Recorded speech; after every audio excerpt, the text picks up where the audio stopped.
जय गुरु जी कहिए, ऐश करते रहिए। गुरु जी की प्यारी संगत को जय गुरु जी के चरणों में कोटि कोटि प्रणाम। ओम नमः शिवाय, शिव जी सदा सहाय। ओम नमः शिवाय, गुरु जी सदा सहाय। संगत जी, आज गुरु जी ने ना आप सबको ना ब्लेस करने के लिए एक बहुत प्यारा थॉट भेजा है कि मेरी संगत जब उनको ये लगता है ना कि बस अब तो हम थक गए, टूट गए, अब हमें समझ ही नहीं आ रहा कि हम गुरु जी आपकी किस तरीके से आपकी हम सेवा करें, हम आपकी पूजा करें, अर्चना करें कि हमारा ये काम हो जाए। जब आपका सब्र का बांध टूट जाता है ना, गुरु जी कहते हैं, तब तुम्हारा विश्वास देखकर मैं तुम्हारी हर चीज पूरी करता हूं।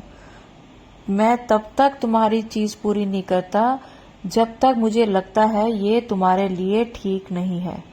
तुम्हें लग रहा है कि देर हो रही है, तुम्हें लग रहा है तुम्हारा कोई काम नहीं बन रहा, लेकिन मैं तुम्हें दिखा के तुम्हारा काम नहीं करूंगा।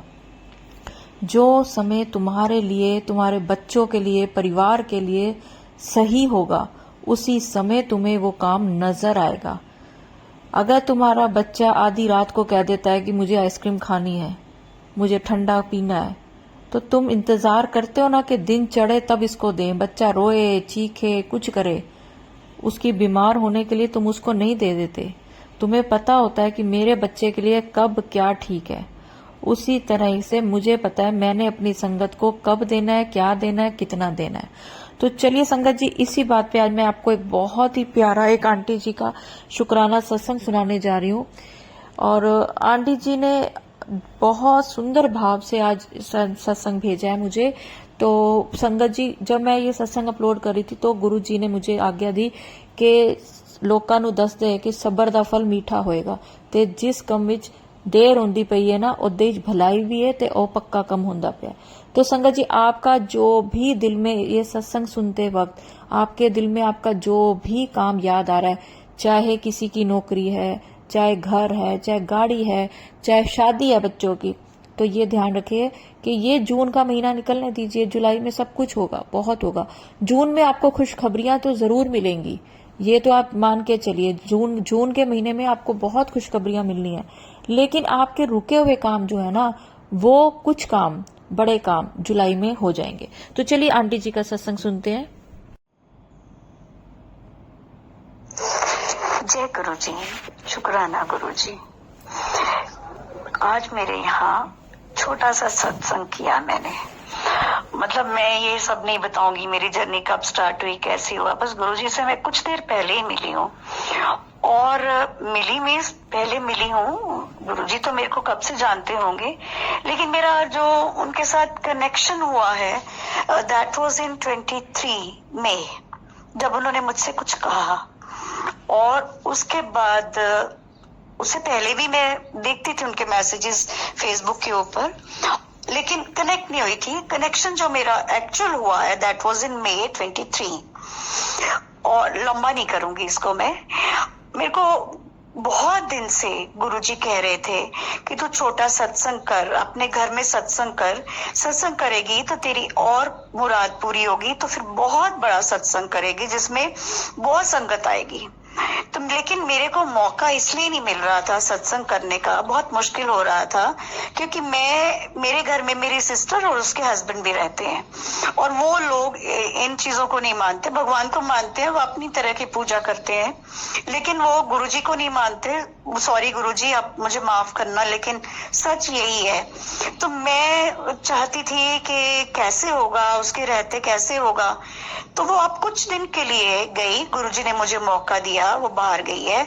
और जैसे ही वो गई और उसने मुझे कहा कि मैं कुछ दिन लगा के आऊंगी, लेकिन फिर भी मुझे विश्वास नहीं था, क्योंकि जब जाती है तो एक आध दिन के बाद वापस आ जाती है।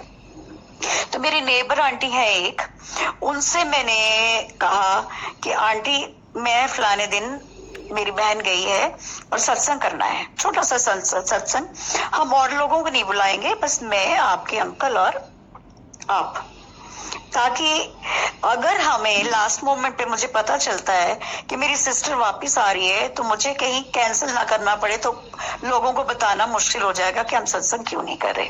तो आपको तो मैं बता सकती हूँ। सो फाइनल हो गया। ये परसों मैंने उनसे बात करी और आज के लिए मैंने फाइनल कर लिया था।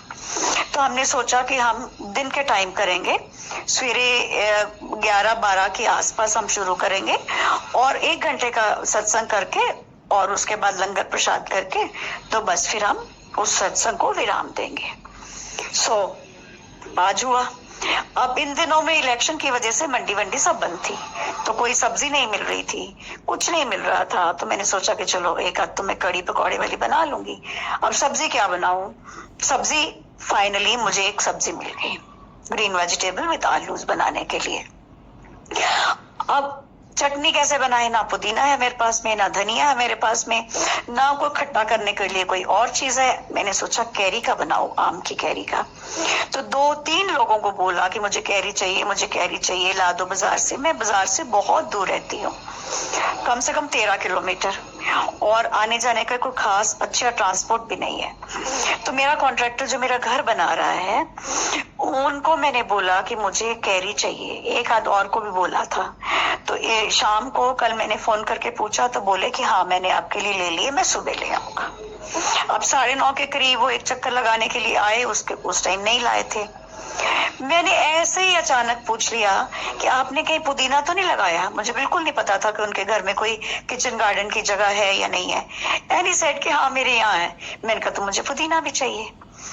मैंने प्याज और हरी मिर्च पीस के पहले ही रख ली कि अगर आ जाएगा तो ठीक है। नींबू ले आई थी कि नहीं होगा तो फिर प्याज और मिर्च की चटनी में मैं नींबू डाल के उसको खट्टा कर दूंगी।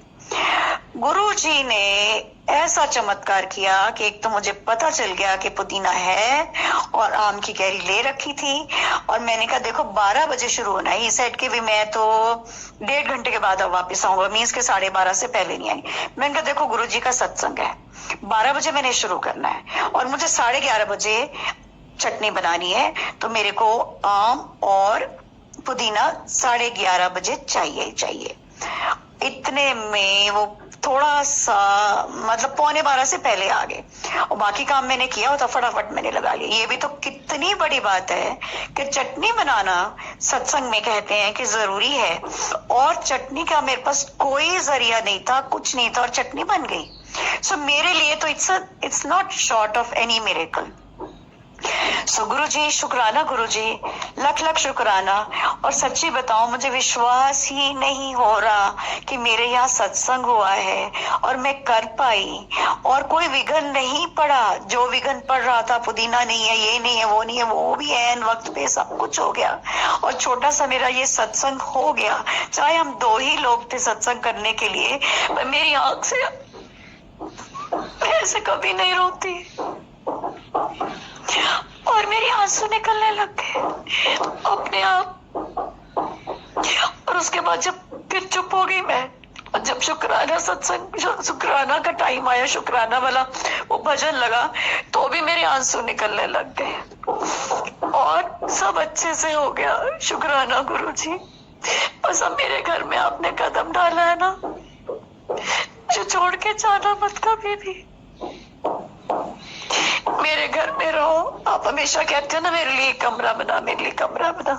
गुरु जी सारा घर आपका, मुझे एक कमरा दे देना वहाँ, बस मैं आपके चरणों में बैठी रहूं बाकी की जिंदगी। और जो मेरी एक अरदास मैंने लगाई हुई है कितने सालों से, उस मेरी अरदास को आप प्रॉमिस भी कर चुके हो और आप मुझे उसकी झलक भी रोज दिखाते हो। बस वो मेरी अरदास पूरी कर दो तो मेरी जिंदगी सफल हो जाएगी। मुझे कुछ नहीं चाहिए उसके अलावा जिंदगी में। छोटी छोटी अरदासें तो आप पूरी करते ही रहते हो, बस वो अरदास भी पूरी कर दो। बस इतना ही आज के लिए। बाकी जब बड़ा सत्संग करूंगी, बहुत बड़ा सत्संग करूंगी जो गुरुजी कहते हैं, तो मैं अपना वो सत्संग भी शेयर करूंगी।